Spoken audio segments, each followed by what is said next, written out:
Hello everyone, hope you're doing well. With the addition of Rank 6 supersonic jets coming to the game, we're also getting some Rank 5 premium jets for the nations which are, at least for now, getting the Rank 6 planes. We know that the Americans, the British, and the USSR, or the Soviets, at this time of recording, are the ones which are going to get the first Rank 6 jets. We don't know whether other nations will get some, but right now, it seems like, especially with looking at the jetpacks, these are the three nations which are going to get them at the release of update 1.85, which is labeled supersonic. Now, what I'm going to do in this video is go over the packs, my personal opinion on them, of the planes themselves. I'm also going to do a cost breakdown for you, and all of these wonderful stuff. Now, if you haven't already, I would suggest you join the Discord.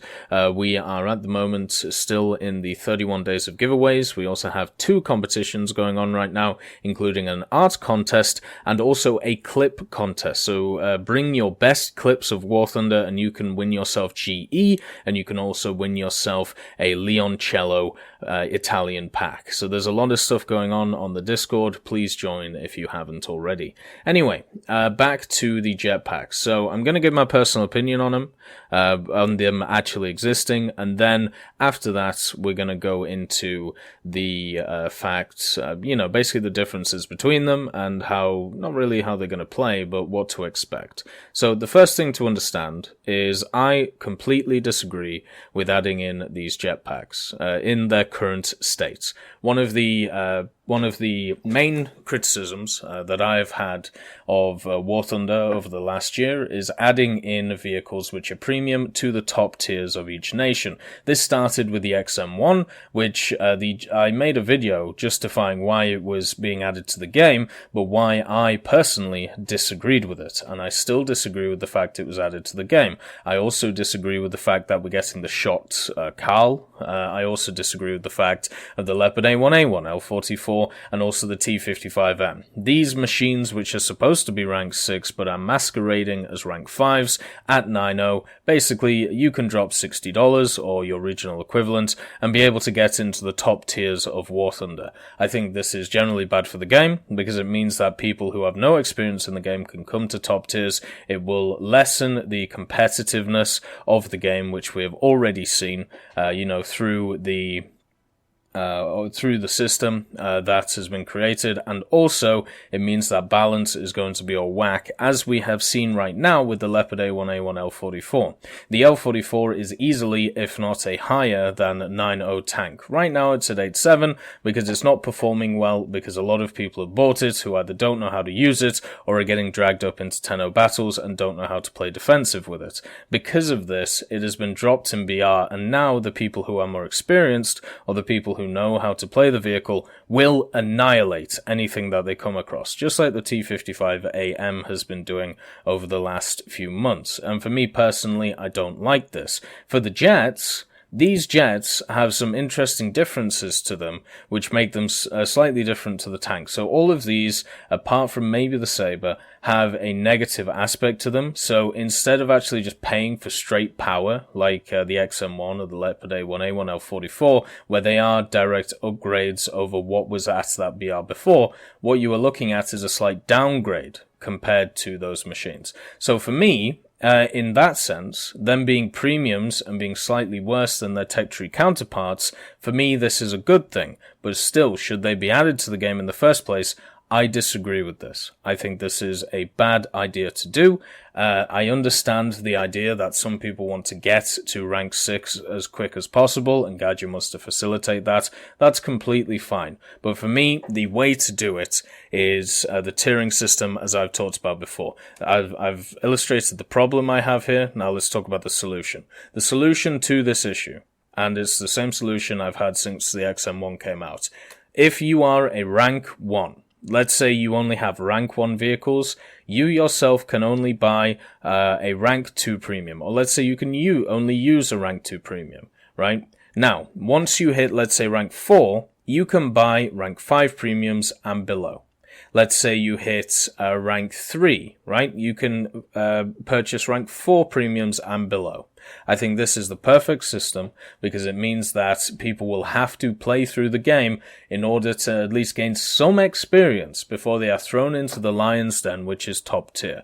I don't like the idea of experienced players playing top tier and just waiting for new players to buy these premiums to play top tier to just get mauled by the experienced players. We saw this with the FJ when it was the gift vehicle in the summer. We saw a lot of people were trying to spade it out in Air Realistic, and guess what they got? They got absolutely annihilated by all of the Canadair Sabre pilots who wanted to spade their vehicles because they were easy meat. I feel like these aircraft here are going to resemble something similar to that since they are worst versions of their tech tree equivalents. So that is my personal opinion. Now we're going to go on to the packs themselves and what they have in them. So, we have 3 packs on offer. Well, 4 technically. You got the Sabre pack, you've got the Reaper pack, the MiG-15 ISH or ISH, and then you have a bundle which has all of them in at a discounted price. So what I've done for you is I've made an Excel spreadsheet, which you can find here. There is a link in the description for this, and this will do a cost breakdown for all of the packs, so you can understand, how much everything is, what you're buying out of it, and I've even done regional equivalents. So now you can see the base price is USD. Now understand that the store of Gaijin does not accept CDN or Canadian dollars for it. Instead, every price that you see here is in USD. So I've taken that as a factor. What I've done is I have found the ratios between the currencies for Euro, Sterling, and CDN. If you use something else, I apologize, but I'm, limited in the amount of stuff I can do. So these are the prices you can see across that should be near your regional equivalent. Now remember, taxes exist, so they may not be exactly the same, but see this as like a rough estimate. And the main reason to show you this Excel spreadsheet is you can see yourself what the value of these aircraft are, and if you think you personally want this for the value. So for the F-86F-35, the Meteor F Mark 8 Reaper, the MiG-15 ISH, all of these are the same price. You get the same amount of GE, 2,000.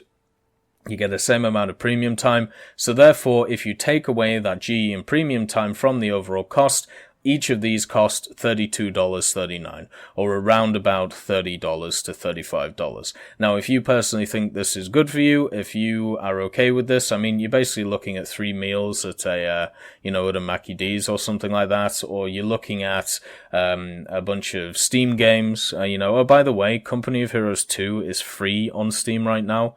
Go pick it up, because it's a wonderful game and it's free.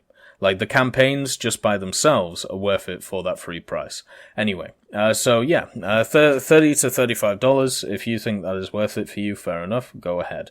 The next one is the bundle itself. So the bundle, you actually get them all for $104.98, which seems like a lot, but when you do the cost breakdown, if you just take in the vehicles themselves, after you take away the GE and the premium time, it costs you $52.19. So per vehicle, in this bundle, you are paying $17.40, nearly half the price of what you would buy the single pack vehicle for.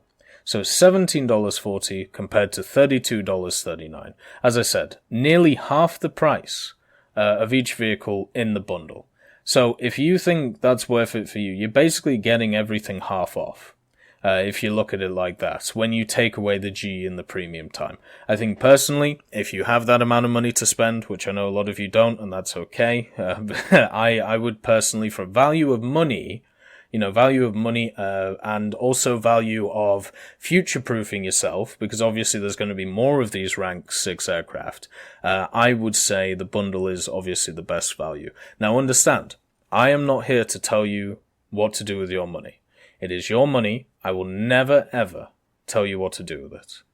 But what I'm saying here is I'm just doing a cost breakdown, what I think is the best value for money, what I personally would do with mine. I'm never, ever going to tell somebody what they should buy or what they shouldn't buy. Now, let's talk about the individual packs. So the first one we're going to look at is the Sabre pack. The Sabre pack, you get the F-86F-35 Sabre. It is Sky Blazers, and the Sky Blazers are actually an aerobatic team, and they have a beautiful skin to them. I'll just make sure that everything is working okay. Yes, it is. So look how beautiful this skin is. I think this really this really encapsulates what it is to be America in a way. Very brash, very contrasty, a lot of colors. It looks beautiful to me. Now, my guess is just like a lot of the other vehicles that we have in the game, these vehicles will come with two skins. You'll get the standard skin, and then you'll get this skin. So these skins that you see on the store. And I think this is perfect, for it.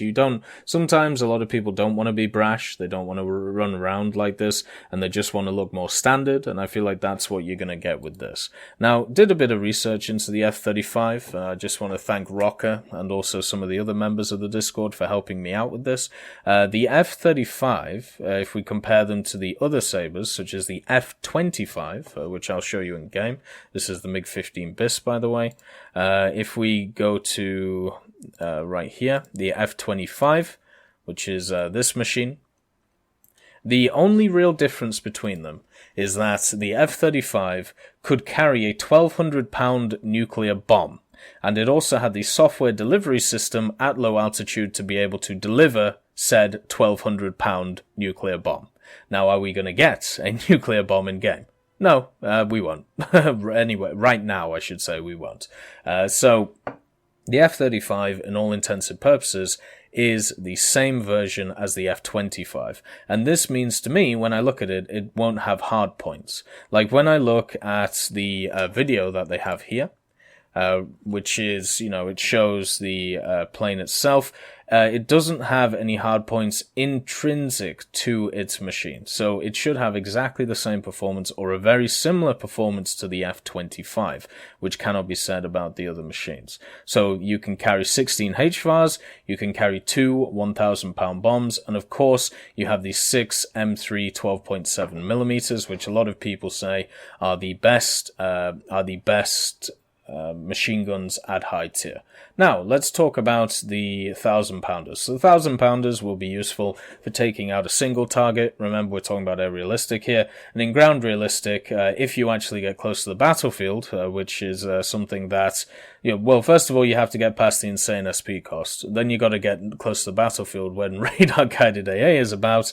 Let's say you do all those things. The 1,000-pounders will be able to kill one target, or you will only be able to drop them at the same time. So you're dropping 2,000 pounds at the same time.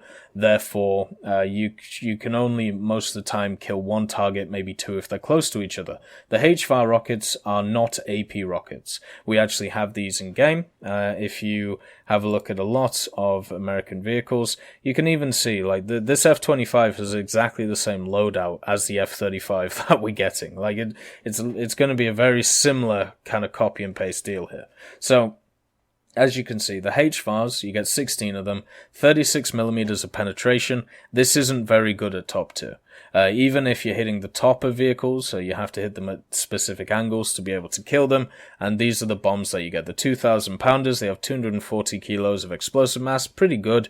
But if you're in a Sabre, you should be being, fighter on fighter. You should not be worrying about these secondary armaments. The main thing from this F-35 is the fact that it doesn't have any extra on it. It doesn't have any extra hardpoints. It doesn't have any extra material on it. So this should act exactly like the Sabre does in-game right now, which is good. The Sabre in-game right now is good. The Canada Air is slightly better than it, but this is nearly a close second. The F-40 is probably slightly better than this, and then there's also debates about other machines, but this is a competent top-tier vehicle.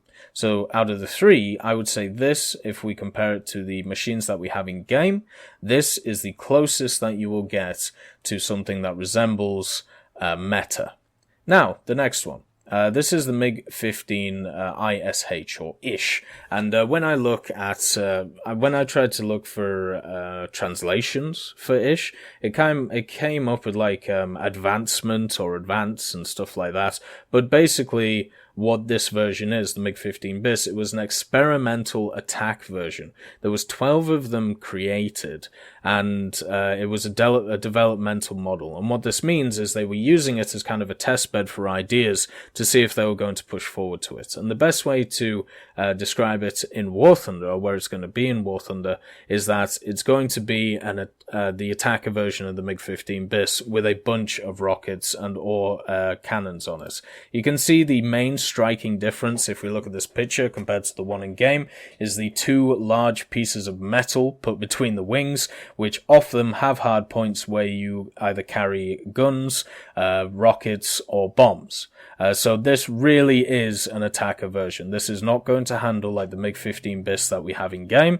It is going to handle a lot worse than it. And as a lot of jet pilots will tell you, there isn't really a big place in top tier meta right now in aerialistic for stuff like attackers, which is what you see here. Now, when we talk about its usefulness between air realistic and ground realistic, this is definitely one which will be more useful in ground realistic than the normal, MiG-15bis. But how useful it will be? Well, you've got to remember, SP cost, radar guided AA. Probably not looking the best. What is interesting though is the angle of these hard points. So you may tell, let's see if I can get a better picture of them.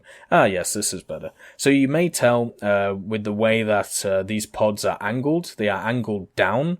So this means that you can be flying straight and and shooting at an angle. So you don't have to directly look at an enemy while you are firing at them. So you can fly quite high and kind of loop the rockets in. Now, obviously, this is going to be quite hard to do, but if you master it, then you'll have a good you'll have a good showing. The MiG-15bis already isn't the top tier vehicle for the Soviets in the game, so I suppose even though a lot of people use it, a lot of people wouldn't really class it as meta. They'll probably go with the MiG-17 on that one. But it is, in this form, an interesting conglomeration of the attacker idea and the fighter idea. I personally think this is just a worse version of the one that we have in the tree, just because of the fact that it has these big pieces of metal sticking out of it. The aerodynamics of this are going to be really affected by this extra weight, and also the fact that it's cutting through the air. How it is. It should easily increase a lot of drag for this machine, making it a lot slower and a lot worse at acceleration. So overall, for this one, I think you obviously have more attacking prowess. But the question is that what you want at top tier gameplay? And I think the answer, the answer is no. The next pack is probably the most beautiful one, which is this, the Meteor F-8 Reaper. We actually have the F-8 in game, and the Reaper is slightly different though to it. The MiG-15 one is obviously quite different. The Sabre one is pretty much the same. The difference between this, which is the F-8 G41, which I believe also gets, quite a lot of additions when it comes to rockets and bombs, is the fact that this has hard points on it. And I'll show you. So, can we get a picture of its underbelly? Let's see. Not really, but basically the main difference between this version is that it had wing tip tanks, which obviously this version that they've added hasn't. I'm guessing they've just copied over the F8.